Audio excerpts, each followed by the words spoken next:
خیمے لوٹ لیے، جلا دیا، سب کیا، اتنا سب ظلم ہوا، لیکن اس سب ظلم کے بعد شمر مدینہ منورہ آیا. اس ظلم کے بعد شمر مدینہ منورہ آیا تو سارے مدینے والوں نے اس کو دیکھ کر اپنے دروازے بند کر لیے. سب مدینہ منورہ والوں نے اس کو دیکھ کر اپنے دروازے بند کر لیے. امام زین العابدین کا دروازہ ہر وقت بند رہتا تھا. آپ کربلا کے بعد کسی سے ملتے جلتے نہیں تھے، کسی سے جلدی سے بات چیت نہیں کرتے تھے، کیونکہ آپ روتے ہی رہتے تھے. آپ کو بڑا دکھ تھا، ہمیشہ غم کا ایک ماحول تھا، اور لوگ کہتے تھے کہ آپ اتنا روتے کیوں ہیں؟ آپ کے صاحبزادے امام محمد باقر نے کہا تھا، بابا آپ اتنا روتے کیوں ہیں؟ فرمایا بیٹے جو کربلا میں نے دیکھا ہے، اگر تو دیکھ لیتا تو تیرا بھی وہی حال ہوتا جو میرا حال ہے. بلکہ امام زین العابدین کہتے تھے یعقوب علیہ السلام تو 50 سال تک روتے رہے، آنکھیں سفید ہو گئی، کیونکہ یعقوب نے ایک یوسف کھویا تھا. یعقوب ایک یوسف کھوئے تو پوری زندگی روتے رہے، میں نے ایک یوسف نہیں، میں نے تو پورا خاندان کھویا ہے. اپنی نگاہوں کے سامنے میں نے خاندان کٹتے دیکھا ہے. امام باقر سے امام زین العابدین نے کہا بیٹا میں نے اپنے باپ کی لاشوں پہ گھوڑے دوڑتے دیکھے، اپنے بھائیوں کے لاشوں پہ گھوڑے دوڑتے دیکھے، اپنے گھر کی خواتین کے خیمے جلتے دیکھے، ان کے دوپٹے چھینے ہوئے دیکھے، میرے گلے میں توق ڈالا گیا. اس طریقے سے وہ داستان بیان کرتے جاتے اور روتے جاتے. امام زین العابدین جلدی کسی سے ملتے نہیں تھے، ہر وقت دروازہ بند رہتا تھا. اللہ اکبر، مدینے والوں نے شمر کو دیکھ کر اپنا دروازہ بند کر لیا کہ قاتل حسین آیا ہے، قاتل شہزادگان رسول آیا ہے، اس کو دیکھ کے دروازے بند کر لیے جائیں. امام زین العابدین کو اطلاع ہوئی تو آپ نے اپنا دروازہ کھول دیا، اور دروازہ کھول کر کے اس کو کھانا بھی کھلایا، اس کو پانی بھی پلایا. تو وہ چت قبر کتے شمر نے کہا زین العابدین لوگوں نے مجھے پہچانا، آپ نے نہیں پہچانا میں کون ہوں. امام زین العابدین نے فرمایا پہچانا اسی لیے تو کھلایا بھی اور پلایا بھی. کہا کہ لوگوں نے پہچانا تو دروازے بند کر لیے، آپ نے پہچان کے کھلایا پلایا بھی. فرمایا میں تجھے اچھی طرح جانتا ہوں، تو شمر ہے نا، شمر وہی ہے نا، تیری لگائی بجائی سے پانی بند کیا گیا تھا، دوپٹے چھینے گئے تھے، شہداء کی لاشوں کی بے حرمتی کی گئی تھی. مگر سن یہ ہمارے خاندان کی ریت ہے کہ بڑے سے بڑا دشمن بھی اگر چوکھٹ پہ آ جاتا ہے تو ہم دشمنی نہیں دیکھتے، خاندان کی روایت کی وجہ سے اس کو بھیک عطا کر دیا کرتے. جو تم نے کیا وہ تمہارا کام تھا، جو ہم نے کیا یہ ہمارے خاندان کی روایت. تو خاندان تو ایسا سخی ہے کہ باپ کا قاتل بھی آ جائے تو بھی عطا کرتے. اگر بھیک مل جائے تو کچھ اچھلا مت کرو، بھیک مل جائے تو اچھلا مت. غریب نواز نے نواز دیا، نوازتے تو وہ سب کو ہیں. اصل چیز نوازنے کی نہیں ہے، اصل چیز تو ان کے پیار کی نگاہ کی ہے. سبحان اللہ، سبحان اللہ. بات سمجھ میں آ رہی ہے؟ اصل چیز ان کے پیار کی نگاہ کی ہے. ان کے نوازنے کا کوئی معاملہ ہی نہیں، وہ تو ہے ہی نوازنے کے لیے. کافروں کو بھی نوازتے، نوازنا تو نوازنا ہے. اصل چیز ہے پیار کی نظر. اور پیار کی نظر کس پر ہوتی ہے؟ اپنی گفتگو سمیٹنے لگا ہوں.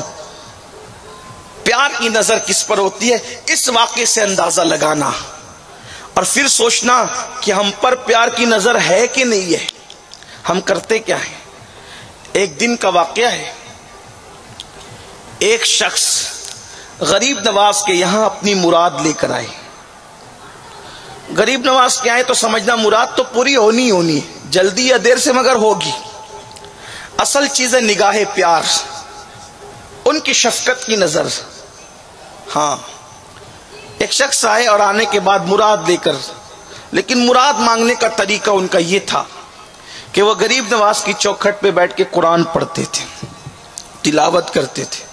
ایک دن، 2 دن، کئی دن گزر گئے لیکن مراد پوری نہیں ہوتی.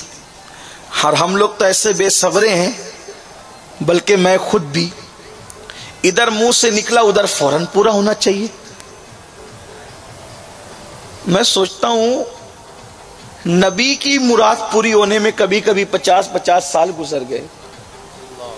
نبی کی مراد پوری ہونے میں 50 سال گزر گئے. بچپنے میں خواب دیکھا تھا یوسف علیہ السلام نے کہ مجھے 11 ستارے چاند اور سورج سجدہ کرتے ہیں. جب خواب دیکھا تھا تو کیا عمر تھی؟ 10-11 سال کی عمر تھی، بچے تھے آپ. اور وہ خواب جب پورا ہوا مصر میں تو آپ بچوں کے باپ نہیں بلکہ بچوں کے دادا بن گئے تھے. جب کبھی کبھی نبی کی مراد پوری ہونے میں 50 سال کا عرصہ جاتا ہے تو اپنی مراد پوری ہونے میں بھی وقت لگ سکتا ہے نا. لوگ کہتے ہیں میری مراد پوری نہیں ہوئی. ارے مراد پوری ہو گئی، اب اس کا ظاہر ہونے میں وقت لگ رہا ہے. اور ایک بات یاد رکھنا، مسلمان جو دعا کرے اللہ اس کی ہر دعا قبول کرتا ہے. دعا آپ کی کبھی رد نہیں ہوتی، البتہ اس کی 3 شکلیں ہوتی ہیں. دعا کی پہلی شکل یہ ہے کہ فوراً اس کا اثر ظاہر ہو گیا تو آپ اس کو کہتے ہیں قبول ہو گئی، فوراً اثر ظاہر ہوتا ہے. دوسری یہ کہ ہم دعا کرتے ہیں اور ہم پر کوئی مصیبت آنے والی ہوتی ہے تو یہ دعا جا کر اس سے جنگ کرتی ہے اور وہ دعا مصیبت کو ٹال دیتی ہے. یہ اس کی دوسری شکل ہے. اور تیسری شکل یہ ہے کہ اللہ تعالیٰ فرماتا ہے اس دعا کو اٹھا کر آخرت کے خزانے میں جمع کر دو. اب جب قیامت کے دن وہ دعا نکالی جائے گی جو آخرت کے خزانے میں جمع کی گئی ہے تو لوگ ہاتھ مسلتے ہوئے کہیں گے کاش کسی دعا کا اثر دنیا میں ظاہر نہ ہوا ہوتا اور ساری دعا خزانے میں جمع ہوتی تو آج اس کی برکتیں ہمیں مل جاتی. تو آپ تو یہاں بھی سب چاہتے ہیں وہاں بھی سب چاہتے ہیں، لیکن یہ کہ دعا کرتے رہو. اور ایک بات آپ سے کہتا ہوں، دعا زیادہ کیا کرو، کیونکہ دعا کیا ہے. ایک بات کہتا ہوں یار، قبول ہو نہ ہو اس کو ایک طرف رکھیے. کیا یہ کم ہے کہ اللہ نے ہمیں دعا کرنے کی توفیق دی؟ کیونکہ یہ دعا کیا ہے؟ دعا اللہ سے ہم کلامی کرنا ہے، دعا اللہ سے مناجات کرنا ہے. اللہ فرماتا ہے جب تک میرا بندہ دعا کرتا رہتا ہے میں اس کے ساتھ رہتا ہوں. جب تک میرا بندہ دعا کرتا ہے میں اس کے ساتھ رہتا ہوں. میں کہتا ہوں بندے تو روزی مانگ رہا ہے، رزاق تیرے ساتھ ہو گیا، اس سے بڑی سعادت کیا ہے؟ مانگ کیا رہا تھا مل کیا گیا؟ کیا یہ کم ہے؟ واللہ اگر دعا معاذ اللہ قبول نہ بھی ہو، حالانکہ مومن کی دعا کبھی رد، اس کے 3 درجے میں نے بتائے، تو اللہ ہمارے ساتھ ہو جائے تو بتاؤ جتنی دیر تک کہ خاص معیت اللہ کی نصیب ہوتی ہے، کب؟ جتنی دیر تک ہم دعا کرتے ہیں. اس لیے دعا کرتے رہا کرو. تو بہرحال عرض کر رہا تھا کہ وہ مانگتا رہا، تلاوت کرتا رہا، لیکن اس کی فریاد پوری نہیں ہوئی، اس کی مراد پوری نہیں ہوئی. تھوڑی ایسے ایام گزرے تو اس نے دیکھا کہ ایک تھوڑا سا چھوٹا سا واقعہ رونما ہوا. چھوٹا سا واقعہ یہ تھا کہ ایک نچنیا آئی اور اس نچنیا نے کہا خواجہ یہ دے، خواجہ مجھے یہ دے. جیسے کا خواجہ مجھے یہ دے فوراً اس کی مراد پوری ہو گئی. اس کو آیا غصہ. کس کو؟ جو تلاوت قرآن کر کر کے غریب نواز سے مانگ رہا تھا، اس کو غصہ آیا. اس نے قرآن شریف اٹھایا، طاق میں رکھا اور اپنے دونوں ہاتھ غریب نواز کی چوکھٹ پہ مارا. اپنے دونوں ہاتھ غریب نواز کی چوکھٹ پہ مارا اور چوکھٹ پہ ہاتھ مار کے کیا کہتا ہے؟ خواجہ تیرے یہاں انصاف نہیں ہے. اب دیوانوں کا تو حال ہی کچھ بھی ہے، وہ تو کہتے ہی کچھ بھی ہے. تیرے یہاں انصاف نہیں ہے خواجہ، کئی دن سے پڑا ہوا میں یہاں تجھ سے مانگ رہا تھا، مجھے نہیں دیا. وہ نچنیا جو ناچتی ہے، گانے گاتی ہے، اس نے کہا خواجہ دے اور دے دیا اس کو. یہ کہہ کر کے چلا. جیسے ہی جا رہا تھا غریب نواز کا احاطہ چھوڑ کر، سیرت نگاروں نے لکھا ہے کہ سامنے سے ایک نورانی چہرے والے بزرگ بڑے وجیح اور حسین و جمیل سامنے سے آتے ہوئے نظر آئے. انہوں نے خود سے سلام کیا اور فرمایا بیٹے کہاں جا رہے ہو؟ ان کو بھی اس نے وہی کہا یہاں انصاف نہیں ہے.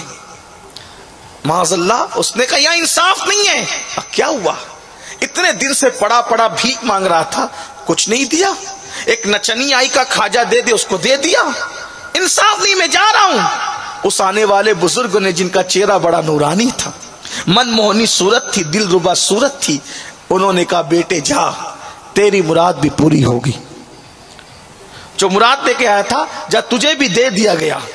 جب کہا کہ جا تیری مراد پوری ہوگی، کہا آپ کون ہیں اتنی بڑی بات کہنے والے کہ تیری مراد بھی پوری ہو گئی، مجھے پتا تو چلے کہ آپ کون ہیں۔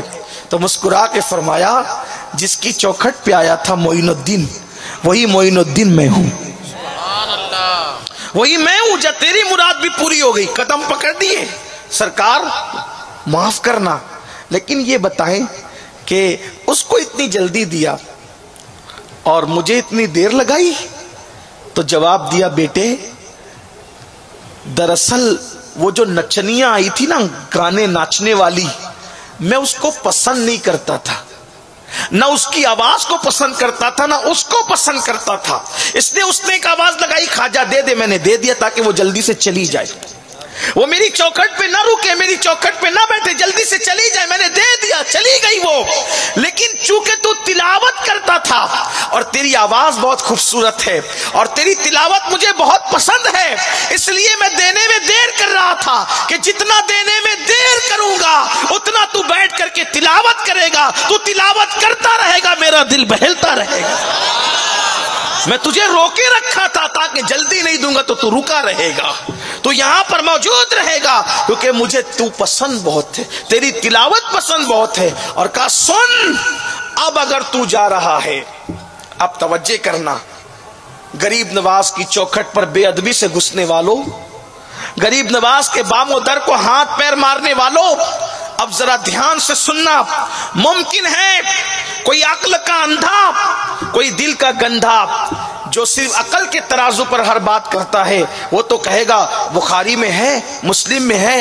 ان سے کہو بابا بخاری تو پہلے لکھی گئی غریب نواز سے، اب اس کو کہاں سے لائیں، اس کو کہاں سے لائیں؟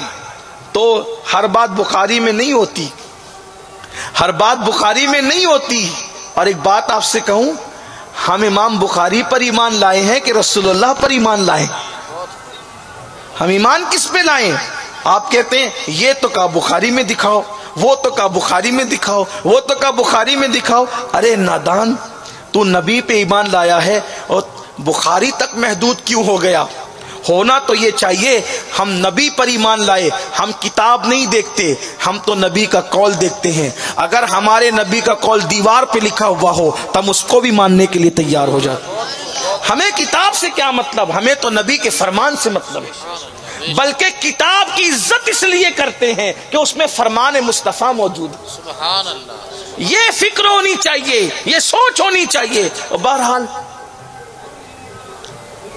سرکار غریب نواز نے فرمایا تیری مراد تو پوری ہو گئی، اس کو جلدی دیا وجہ یہ تھی، تجھے دیر سے دیا وجہ یہ تھی کہ تیری تلاوت مجھے پسند تھی، لیکن جاتے جاتے ایک چیز دیکھتا جا۔ اپنا کرتا ہٹایا پیٹھ سے، کہا دیکھ کیا ہے؟ تو دیکھا کہ پیٹھ پر انگلیوں کے نشان تھے، پیٹھ پر انگلیوں کے نشان موجود تھے۔ اس نے کہا حضور یہ کیا ہے؟ آپ کی پیٹھ پر کس گستاخ نے یہ انگلیوں کے نشان لگائے ہیں؟ فرمایا یہ تیری انگلیوں کے نشان ہے، تو نے میری چوکھٹ پہ جو ہاتھ مارا تھا وہ ہاتھ کے نشان چوکھٹ پہ نہیں بلکہ میری پیٹھ پر پڑے۔ یہ سرکار غریب نواز رضی اللہ تعالی نے بتایا اور فرمایا آج ہم آتے تو ہیں، لیکن کیا واقعی ہم اس انداز سے آتے ہیں کہ غریب نواز کی نگاہ رحمت پڑے، نگاہ شفقت پڑے، نگاہ پیار پڑے؟ ہم تو اللہ اکبر، نہ نیکیوں کا خیال نہ گناہوں کا خیال۔